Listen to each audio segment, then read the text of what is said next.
Hi guys, this is Keshav. आज के इस वीडियो में हम चर्चा करेंगे market outlook for next week. तो दिसंबर के ऑलमोस्ट फोर्थ वीक के अंदर हम आ गए हैं, जहां पर थोड़ा सा सबड्यूट मार्केट में एक्टिविटी हो जाता है अगर हम प्रीवियस ईयर्स को देखते हैं, जहां पर एफआईएस के फ्लो भी थोड़े कम हो जाते हैं, पर्टिकुलरली ये लास्ट 10 दिन में, क्योंकि मोस्ट ऑफ दी एफआईएस एक तरीके से क्लोजिंग वीक के अंदर होते हैं। इसके बाद इन्होंने अपने एनएवी डिक्लेयर करने होते हैं फंड के, और एक्टिविटी लेवल पे थोड़ी ट्रेडिंग वॉल्यूम्स कम रहते हैं।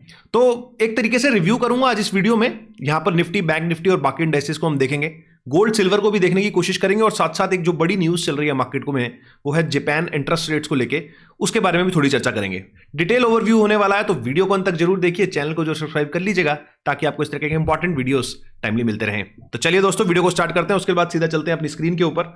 और यहां पर अगर आप देखेंगे तो मार्केट आउटलुक वीक 4 22 से 26 दिसंबर। सबसे पहले आप डिस्क्लेमर को रीड कर लीजिए, उसके बाद चलते हैं आगे। क्विक स्नैपशॉट अगर हम देखते हैं मार्केट का, तो करंट जो वीक चला है, बेसिकली जो ट्रेंड चल रहा है मार्केट के अंदर, दैट इज पूरा कंसोलिडेशन का एक तरीके से वीक, और अगर मंथ की भी बात करूंगा तो पूरा कंसोलिडेशन का एक ट्रेंड है। की रेजिस्टेंस अगर आप देखेंगे तो ये 26,100 के ऊपर मार्केट इजीली नहीं जा पा रहा है, और अगर कोई भी ऊपर का मूव आता है मार्केट में तो इस लेवल्स के आसपास कहीं ना कहीं वो फिजल आउट हो जा रहा है।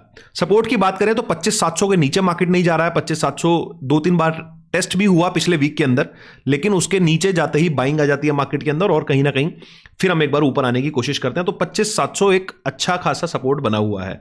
एक बड़ी बात जो है वो है वॉलेटिलिटी को लेके। वॉलेटिलिटी अगर आप बात करोगे तो इंडिया विक्स में अभी आपको चार्ट भी दिखाऊंगा, तो वो भी मल्टी ईयर लो पे चली गई है। तो ब्रेकआउट ट्रिगर हमारे सामने अगर हो सकता है आने वाले टाइम में, तो वो 26,100 का लेवल हो सकता है। और अगर सपोर्ट की लेवल बात करोगे तो वो 25,700 के नीचे अगर मार्केट जाने की कोशिश करता है, तो कहीं ना कहीं हमें एक नीचे के लेवल्स भी देखने को मिल सकते हैं। एक बार चार्ट आपको और दिखाता हूं, यहां पर निफ्टी का मैंने आपके सामने डेली चार्ट लगा लिया है।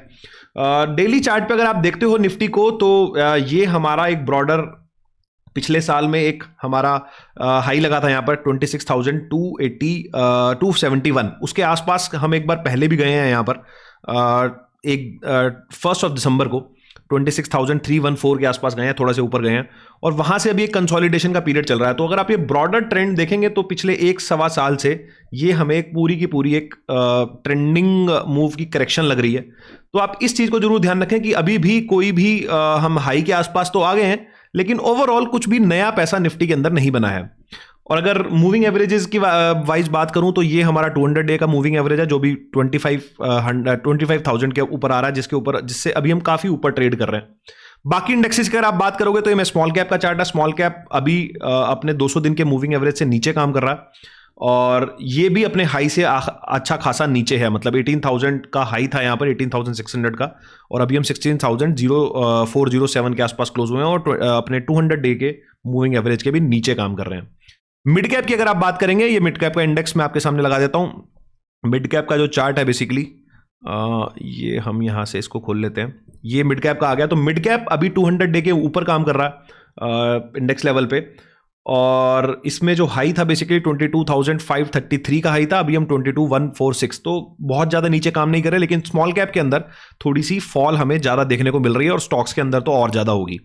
इंडिया विक्स की अगर आप बात करोगे, जो मैं अभी आपसे बात कर रहा था, तो इंडिया विक्स में हम आ जाते हैं यहां पर, तो 9.52 का इंडिया विक्स यहां पर क्लोज हुआ है, which is a multi year low. मैं इसको अगर मंथली चार्ट पे आपको दिखाता हूं, तो आप देखिए कि किस तरीके से ये दिसंबर का जो मंथ है वो काफी ज्यादा एक तरीके से विक्स को अगर हम देखते हैं तो एक बहुत रेयर लेवल्स, एक बार हम यहाँ सितंबर 2024 के अंदर आए हैं, बट अभी कभी ऐसा कभी नहीं हुआ हिस्ट्री के अंदर कि विक्स हमारी इतने लेवल पे जाके मंथली बेसिस पे कोई क्लोज आ गया हो। आप देखो, जब भी अगर आता है तो क्लोज ऊपर जाके आता है।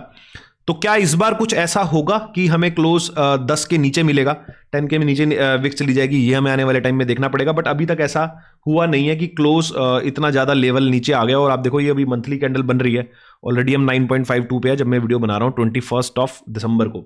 देखते हैं आने वाले टाइम में किस तरीके की चीजें होती हैं। लेकिन दूसरा ये भी है कि जब एक बार यहां पर आता है विक्स, उसके बाद एक अपवर्ड मूवमेंट्स भी हमें काफी बार देखने को मिले हैं। तो क्या आने वाले टाइम में कोई अपवर्ड मूवमेंट दिखेगा, तो वो भी हमें आने वाले टाइम में देखना पड़ेगा। अब चलते हैं, ये सारे इंडेक्सेस की बात हो गई। अगर हम आगे चलते हैं, FIDI की डेटा की आपसे बात कर लेता हूँ यहाँ पर। ये भी काफ़ी इंपॉर्टेंट है। अगर आप ये पूरा साल देखेंगे यहाँ पर, तो यहाँ पर अगर आप पूरा साल देखते हैं तो दिसंबर के अंदर लगभग 17,565 का सेलिंग है यहाँ पर FIIs का। और पूरा साल भी आप देखोगे तो दिसंबर नेगेटिव था, नवंबर नेगेटिव था, सितंबर, अक्टूबर और जुलाई, ये तीनों मंथ्स नेगेटिव थे। और उसके बाद जैन और फेब भी लगभग इनका नेगेटिव था। तो मोस्ट ऑफ दी, अगर आप पूरे 12 महीने का ये ट्रैक उठाएंगे तो 1 2 3 4 5 6 7 12 में से 7 महीने इन्होंने यहाँ पर सेलिंग करी है, और लगभग 5 ही महीने हैं। और अगर जो बाइंग वाले मंथ भी हैं उनमें बाइंग के लेवल्स काफ़ी कम है, मतलब जो एक तरीके से जितने अमाउंट में बाय किया वो काफ़ी कम है। तो ओवरऑल अगर आप हम देखते हैं यहाँ पर, तो FIIs का एक तरीके से सेल का ईयर है बेसिकली। काफ़ी माल इन्होंने सेल किया, लेकिन मार्केट्स बहुत ज़्यादा नीचे नहीं आए हैं। आज भी हम निफ्टी के लेवल पे तो 26,000 के आसपास ही खड़े हैं, even after the selling of this much from FIIs। तो आने वाले टाइम में अगर ये बाइंग करना स्टार्ट करेंगे तो किस तरीके का मूवमेंट आ सकता है, ये हमें आने वाले टाइम में पता चलेगा।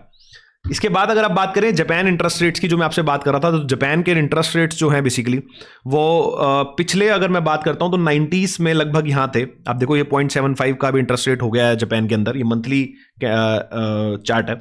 तो लगभग 30 साल के बाद जापान के इंटरेस्ट रेट्स इतने ज़्यादा हाई हुए हैं। और क्या ये मतलब बहुत सारे लोगों से ये बात चल रही है कि मार्केट्स की वजह से फॉल कर सकते हैं, या फिर मार्केट्स में कोई करेक्शंस आ सकती हैं। येन कैरी ट्रेड्स को लेके भी काफ़ी बात चल रही है। तो ओवरऑल अभी क्या होगा क्या नहीं होगा, मार्केट्स तो ऐसा कुछ नहीं दिखा रहा। चाहे आप US मार्केट देखेंगे या बाकी मार्केट्स देखेंगे, तो अभी ऐसा कुछ नहीं दिखा रहा है। एक बार US मार्केट्स और गोल्ड एंड सिल्वर की भी चार्ट की बात कर लेंगे अभी। बट ये एक ऐसा सिग्नल है जो हो ही लगभग 25-30 साल के बाद रहा है, जहां पर हम 0.75 के इंटरेस्ट रेट्स के आसपास पहुंच गए हैं। आने वाले टाइम में देखना पड़ेगा कि किस तरीके की चीजें होती हैं। बट ओवरऑल एक जो ब्रॉडर पिछले 20-25 साल से एक ट्रेंड चल रहा है दुनिया के अंदर, कि येन के अंदर बोरो करके उसको बाकी जगह इन्वेस्ट करना, क्योंकि येन में आपको जो बोरिंग कॉस्ट थी वो लगभग 0 के आसपास थी पिछले 25-30 साल से। अब क्या कुछ अनवाइंडिंग होती है ये हमें देखना पड़ेगा। बट हाँ, कॉस्टिंग्स आपकी जापान के अंदर, अब येन के अंदर ज्यादा हो गई हैं इन कंपैरिजन टू जो पीछे थी। तो ये एक लॉजिकल रीजन मुझे समझ में आता है। बाकी आप मेरे को कमेंट सेक्शन के अंदर जरूर बताना कि क्या इसकी वजह से कोई फॉल हमें देखने को मिल सकता है।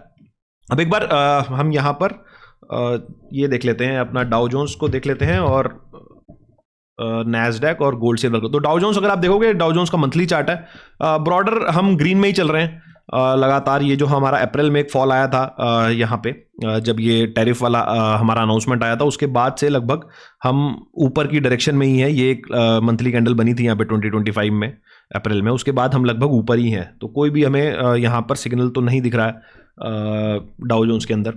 नैस्डैक की अगर आप बात करोगे तो नैस्डैक भी मैं आपके सामने एक बार ओपन कर लेता हूँ। नैस्डैक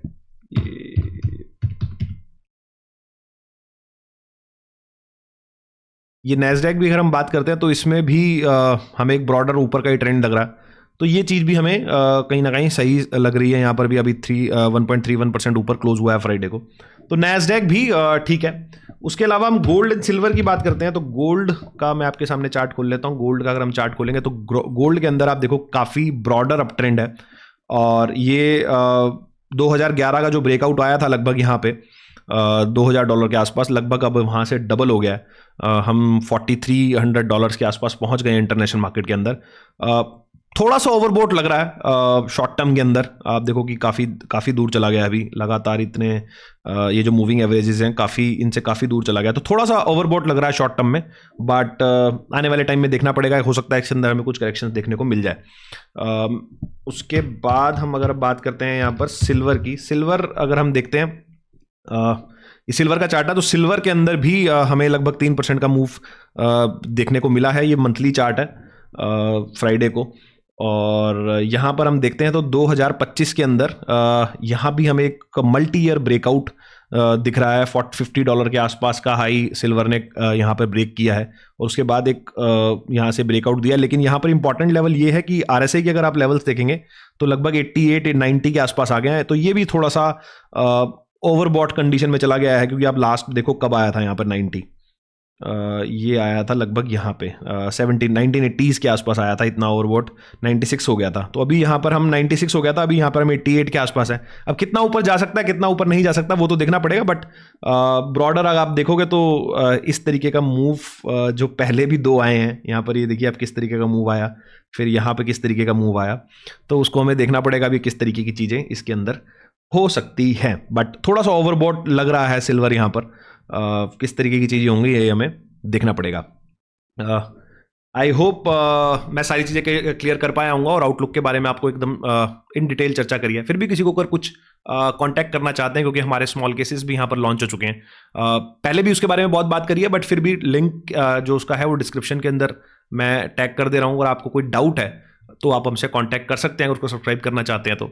इस वीडियो में इतना ही, मिलता हूँ आपसे अगले वीडियो में इसी तरह के कुछ नए और इंटरेस्टिंग टॉपिक के साथ। नमस्कार, जय हिंद।